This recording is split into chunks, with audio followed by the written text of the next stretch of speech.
بسم اللہ الرحمن الرحیم. In the name of Allah, the Beneficent, the Merciful.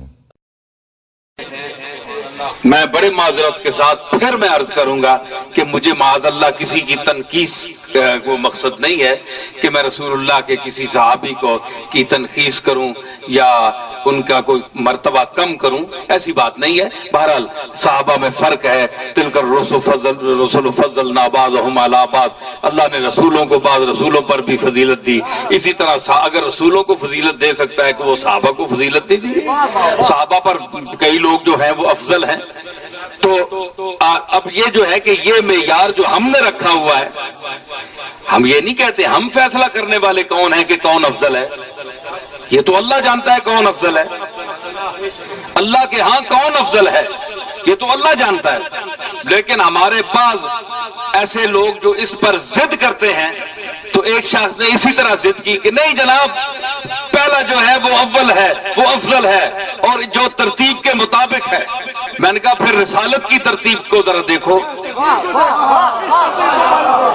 کہ پھر جس کو تم افضل سمجھتے ہو اس کو تو پہلے ہونا چاہیے. کیا رسول اللہ معاذ اللہ آخر میں آ کر معاذ اللہ سب سے کم ہے؟ افضل ہے. تو پھر یوں تم کہو کہ پھر جو آخر میں خلافت میں آخر میں آیا اس کا پھر مقام خود متعین کرو، وہ کیا ہے. دیکھو نا، اگر منطق ہے تو منطق سے بات کرو. تو مطلب ہے کہ ہمیں یہ فیصلہ نہیں کرنا چاہیے، یہ تو عوام فیصلہ کرے گی کام دیکھ کر، مقام دیکھ. آج کل کی سنیت جو ہے وہ بھی بڑی مخدوش ہو چکی ہے. ہمارے جو اہل بیت کے جو ماننے والے سنی حضرات تھے پہلے، میں اپنے دادا پردادا کی بات 100 سال 50 سال پہلے کی کر رہا ہوں، اس میں محبت اہل بیت سے وہ سرشار تھے. سمجھ آئی؟ صحابہ کا ادب بھی ہمارے سر آنکھوں پر ہے، ان کا بھی ہم کرتے ہیں، لیکن جو غالب چیز تھی وہ محبت اہل بیت تھی. ٹھیک ہے. لیکن آج جو خارجی اثرات ہم پر پڑے ہیں، مثلا یہ جو نئے فرقے سر اٹھا چکے ہیں، اب ان کا یہ خیال ہے کہ آل محمد کو نیچے کیا جائے اور دوسرے طبقے کو اوپر کیا جائے. سمجھ آئی نا؟ تو یہ آل محمد سے یہ جو سلوک ہے یہ آج کا نہیں ہے، یہ یزید کے دور سے شروع ہوا ہے. ٹھیک ہے نا؟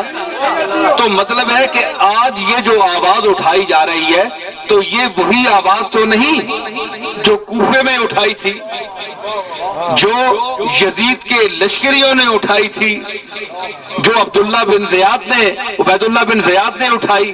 کیا یہ وہی قوم تو نہیں؟ کیا یہ وہی امت تو نہیں آ گئی اس دور میں کہ آج حسین کے نام کے ساتھ وہی سلوک کر رہی ہے؟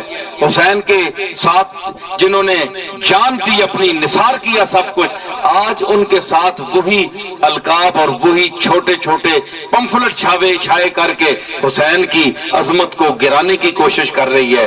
اور یہ کہہ رہی ہے کہ جناب بنو امیہ جو تھے یہ آپس میں بھائی بھائی تھے، ان کی رشتے تھے.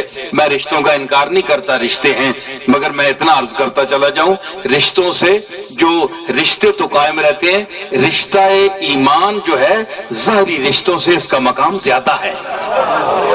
اگر یزید کا اگر یزید کا رشتہ کملی والے سے بھی ثابت ہو جائے نا تو یزید کا کردار ایسا ہے کہ وہ کملی والے کے ساتھ منسوب ہونے کے قابل ہی نہیں.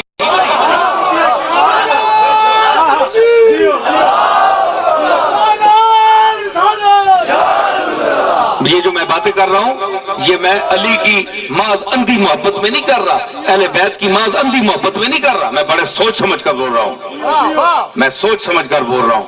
اور میں دیوانوں کی طرح نہیں بول رہا کہ میں ایک عقیدہ آپ کو کہوں کہ آپ یہ ٹھونس لیں چاہے سمجھ آئے یا نہ آئے. نہیں، اس سے مانو مانو مانو، نہ، یہ بات نہیں ہے.